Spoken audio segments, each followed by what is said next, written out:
Hello student, I am पूर्ति बैरागी और Sanskrit teacher. आज हम आपकी पाठ्य पुस्तक रुचिरा भाग 3 से पाठ 10 पढ़कर समझने वाले हैं। तो आइए इस पाठ को हम थोड़ा सा पहले समझ लेते हैं क्या है।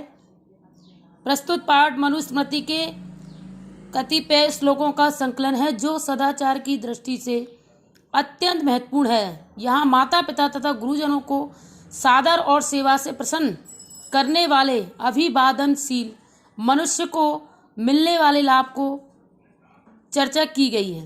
इसके अतिरिक्त सुख दुख में समान रहना, अंतरात्मा को आनंदित करने वाले कार्य करना तथा इसके विपरीत कार्य को त्यागना, सम्यक विचारोपरांत तथा सत्मार्ग का अनुसरण करते हुए कार्य करना आदि शिष्टाचारों का उल्लेख भी किया गया है। तो आइए श्लोकों को पढ़ते हुए हम समझते हैं। पहला श्लोक है आपका, अभिवादनशीलस्य नित्यं व्रतोपसेविन् तत्चारी तस्य वर्धते आयुर्विद्या यशो बलम। अर्थात इस श्लोक का अर्थ है कि बड़े बूढ़ों का प्रणाम करने वाले व्यक्ति के और हमेशा बड़ों की सेवा करने वाले व्यक्ति की आयु, विद्या, यश, बल में 4 चीज़ों अपने आप बढ़ती हैं। देखिए, जो अपने बड़े बूढ़ों को प्रणाम करते हैं, उनका आदर सम्मान करते हैं, उनकी अपने आप ही आयु, विद्या, यश, बल में अपने आप बढ़ोतरी होती है।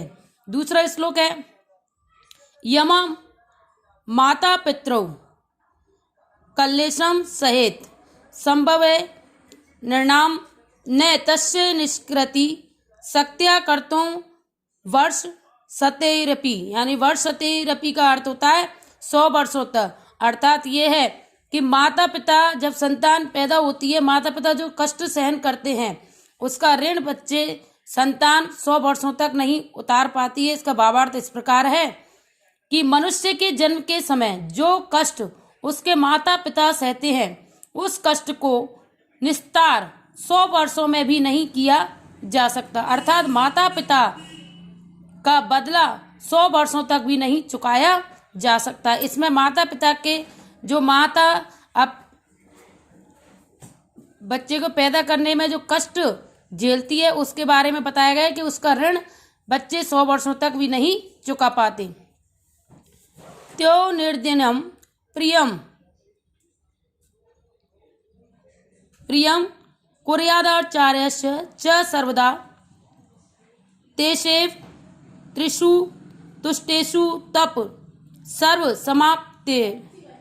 ओके, इस श्लोक का अर्थ है, हमेशा उन दोनों का और गुरु का सदा प्रिय अथवा भला करना चाहिए, क्योंकि उन तीनों अर्थात माता पिता तथा गुरु के संतुष्ट होने पर हमारी सभी तपस्याएं समाप्त हो जाती हैं। अर्थात हम सारी तपस्याओं का फल मिल जाता है। ओके स्टूडेंट, सर्व पर वंश दुखम सर्व मातु वंशम सुखम एत द्विघात तिस्मा सेन लक्ष्मणम सुखद खयो।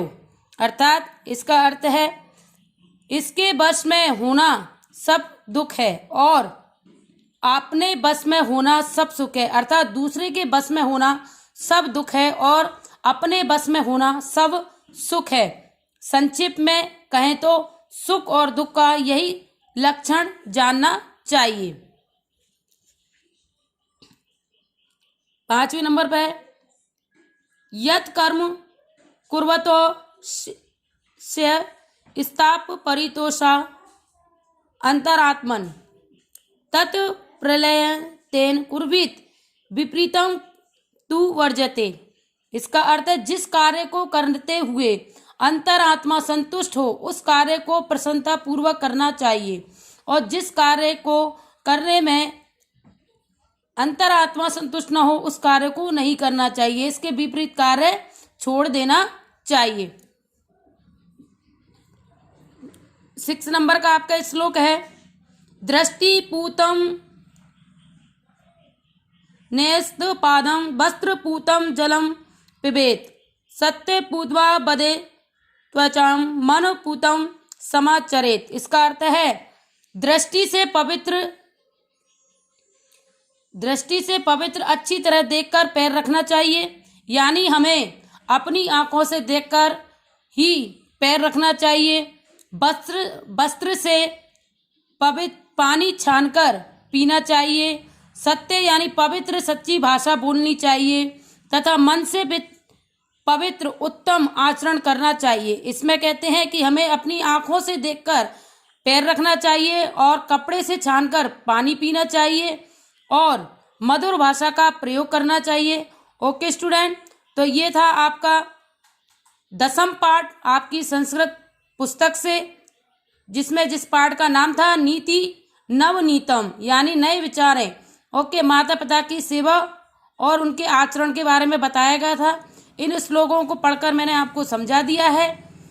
आपको भी आपकी नोट कॉपी में इन श्लोकों का हिंदी अनुवाद करना है। Okay student, have a nice day.